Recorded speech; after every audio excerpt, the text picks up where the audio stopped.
Pokemon investing is wacky. It's crazy. It's ridiculous. There's something wrong when you can invest in Pokemon. Take a look at some numbers that I put together for Pokemon investing. There's really something weird going on with Pokemon investing compared to investing in something else.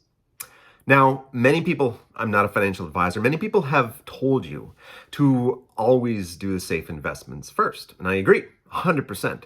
Do your 401k, do your RSPs, do your retirement accounts, invest in mutual funds and index funds and fun, boring funds, vanilla stuff. Do that first. Don't ever put house money into Pokemon investing. Now, why? Because it's risky. I believe in, go for the 100% stability first. If you're planning your future, planning to put money that you have, extra money, into something that's going to gain value. Because Pokemon investing is risky. Now, why is it risky? It's risky because we only have 20 years of data, 20 years of experience. That's not that long, right? Now, because it's so risky, I always say don't put house money into Pokemon investing. Use your entertainment budget. With high risk stuff like Pokemon booster boxes and ETBs, think high risk, maybe high reward. Now I'm going to go through some of the numbers in this video to talk about Pokemon investing.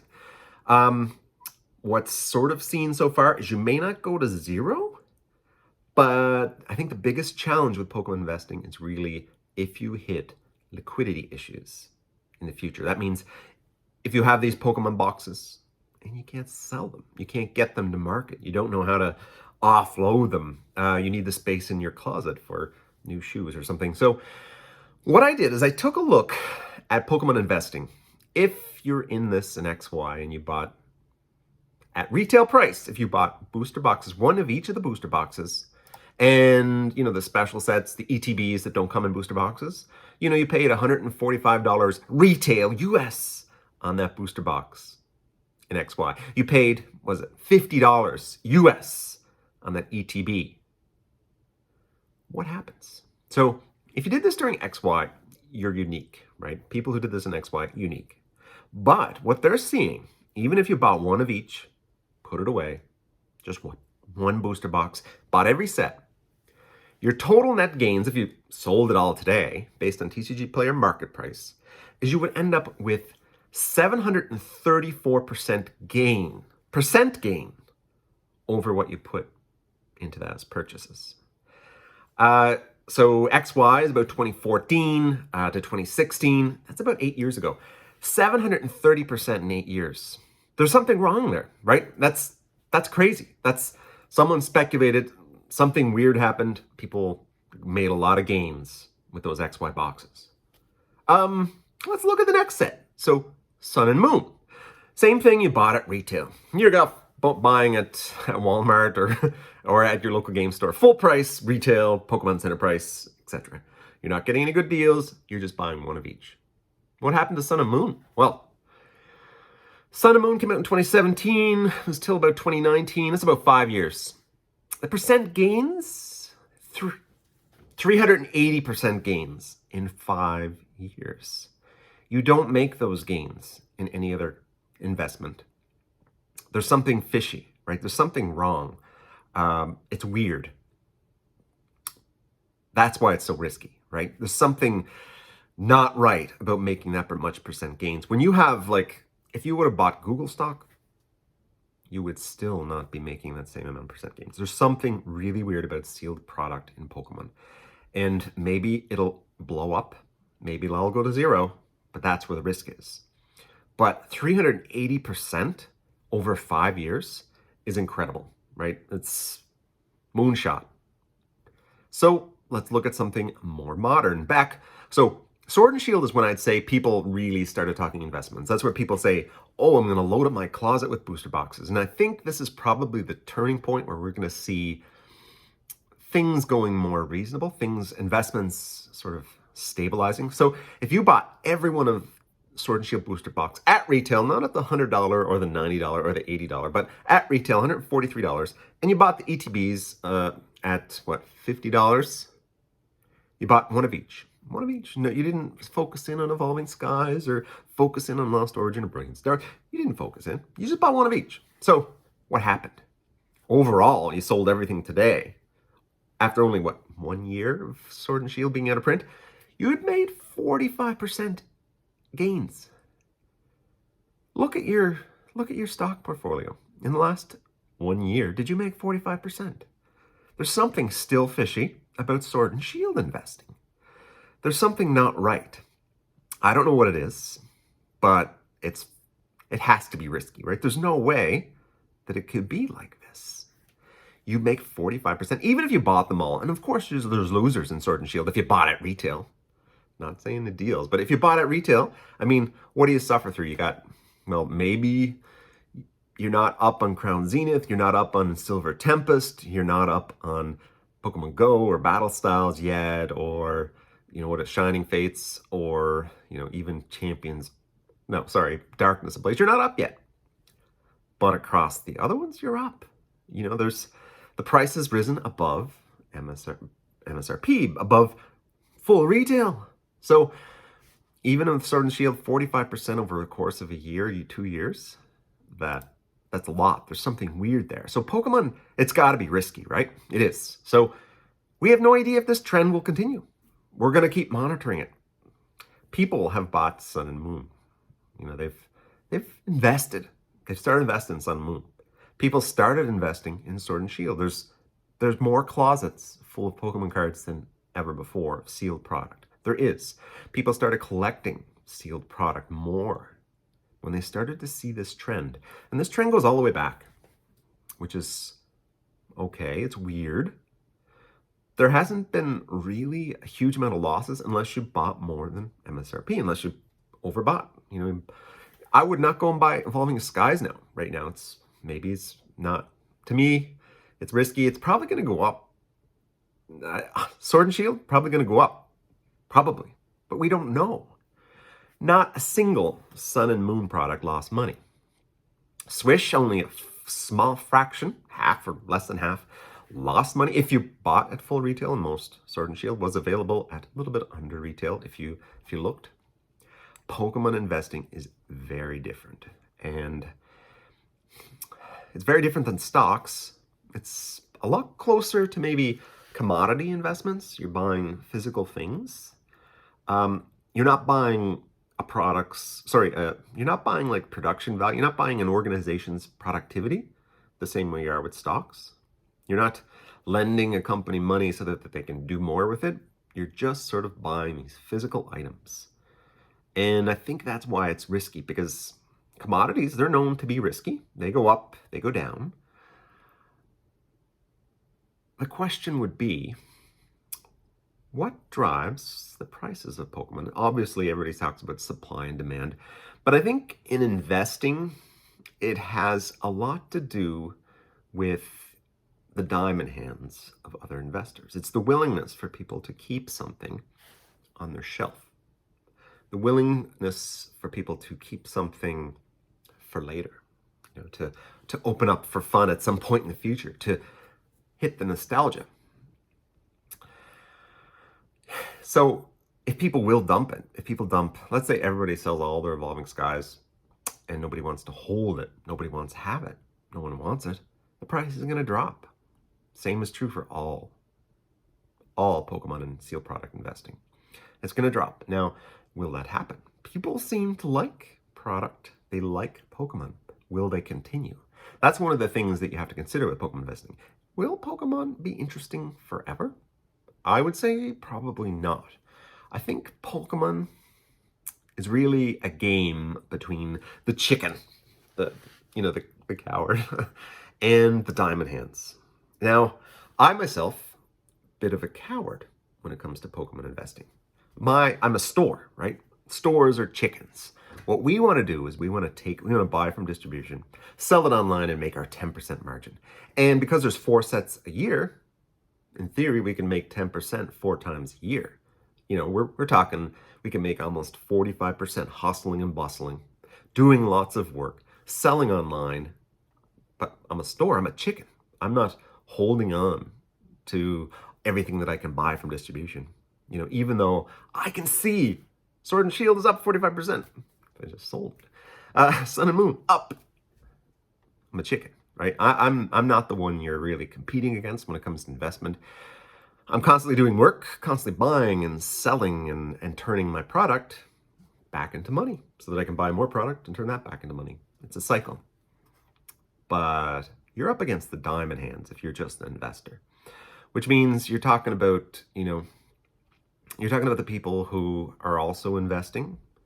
If they hold longer than you can hold, they'll make more money than you. That's what Pokemon investing is. It's a game of chicken and diamond hands. Who's going to sell first for the lower price? Get that booster box consumed by the market, opened up, put in someone's shelf, ripped. That happens, supply goes down. It's all about, Pokemon investing is about holding. Sealed product is really about saying, I value this product sitting in my closet or sitting on my shelf, ripping potential, the fun of ripping. I value this more by keeping it, by not selling it to you. I'm holding Modern for the joy of holding it, for the potential future joy of me ripping it or selling it to someone else who rips it, or, someone to a collector. The success of your investing really in Pokemon is about how long can you hold, or how long do you want to hold? How much do you want to wait before the other guy tips his hat, sells his Evolving Skies booster box? If you need the money, you got to sell, right? You won't make the same as the person who held for another year. That seems to be, that's what the trends, that's what the data is telling us for these Pokemon sealed stuff. At some point, the value is going to be enough for you. You're going to say, okay, my Evolving Skies booster box is 500. I'm okay selling it and going into something else. And that happens at some point. It's okay. It's okay to say you're done. And that's how Pokemon investing is. It's not something you hold forever and you reap benefits from holding. You don't, right? The only benefit you can get is when you sell. I mean, it may go up in value. The longer you hold it, the more it goes in value. But the only benefit will be either when you rip it for an amazing amount of fun or when you sell it. So that's an interesting thing, right? You're up against time. You're up against others who are collecting just like you. Now, let's talk about who you're really up against.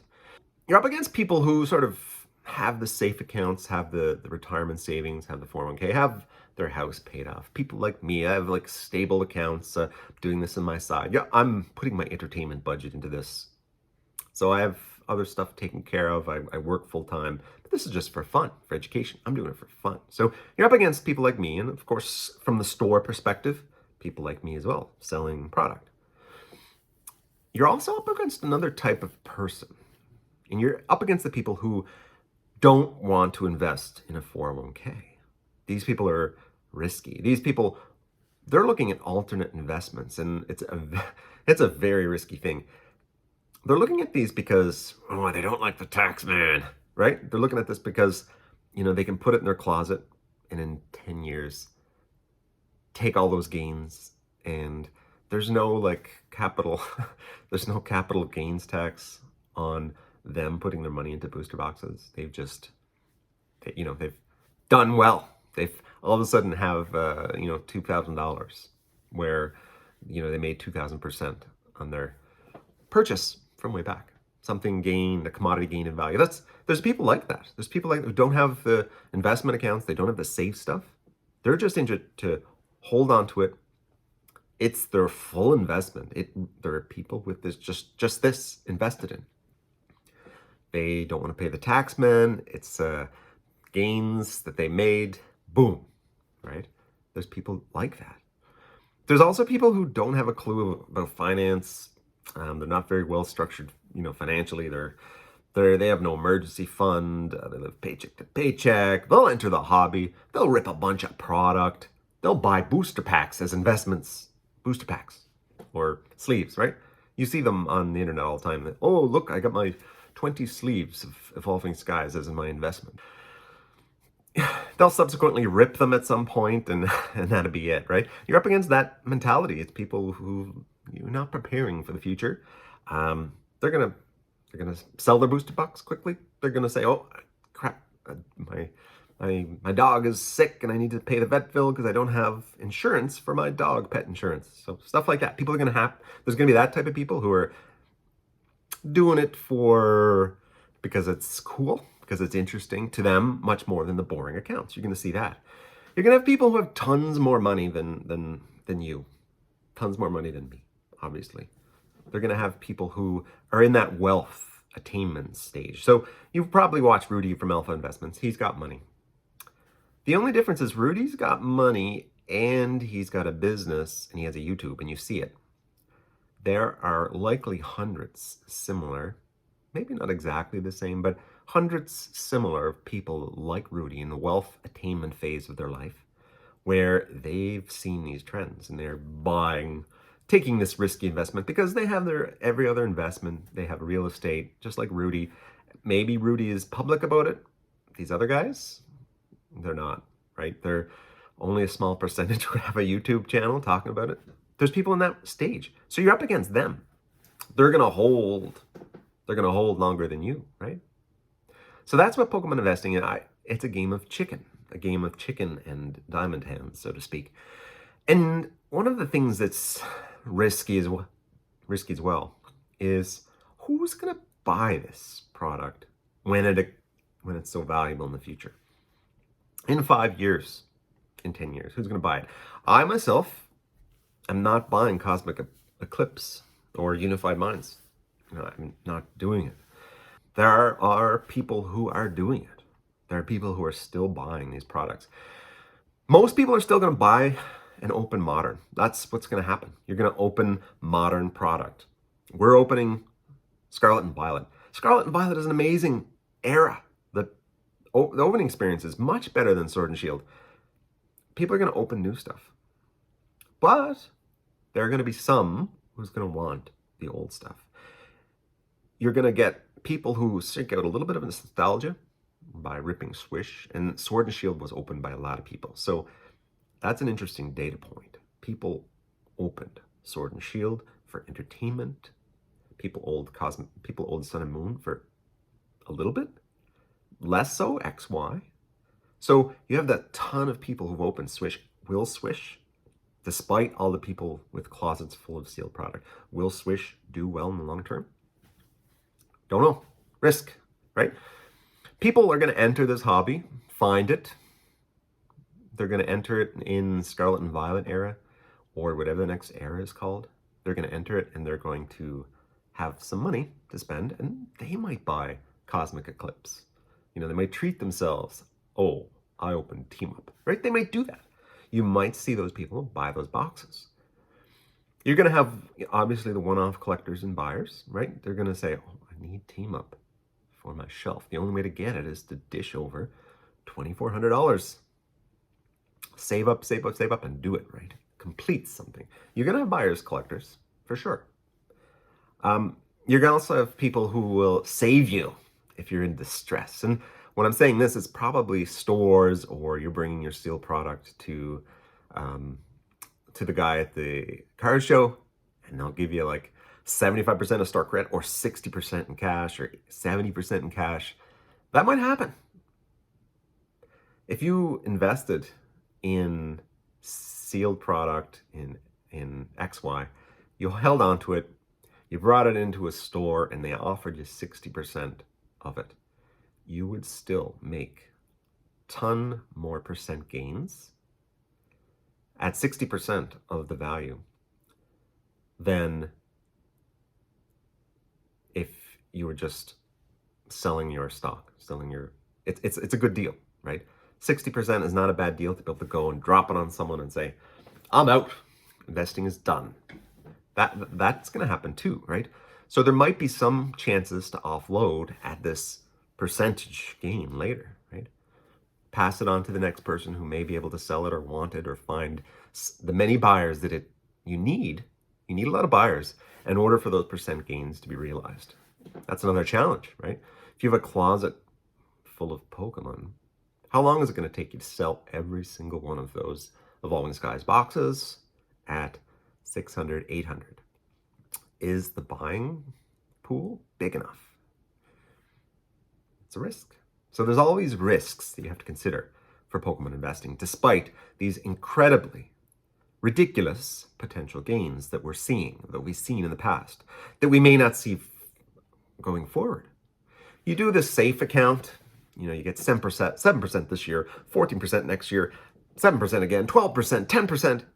You take $100 and you do that, you might end up with $160 in 5 years, 61% gain. How does that compare to Cosmic Eclipse at $100, which is now $860, a 760% gain? There's something wrong, right? It's crazy. Pokemon investing is really shocking when you look at the numbers. I mean, 10%, like a 10-year appreciation of like this boring account, RRSP 401k, you maybe turn $100 into $260. Oh, 159% gain over 10 years.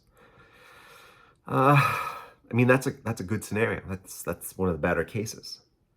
Do the same, bought Phantom Forces.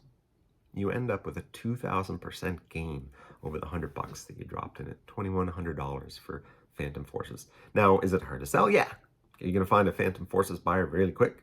No. You might have to take less than the market value at the time.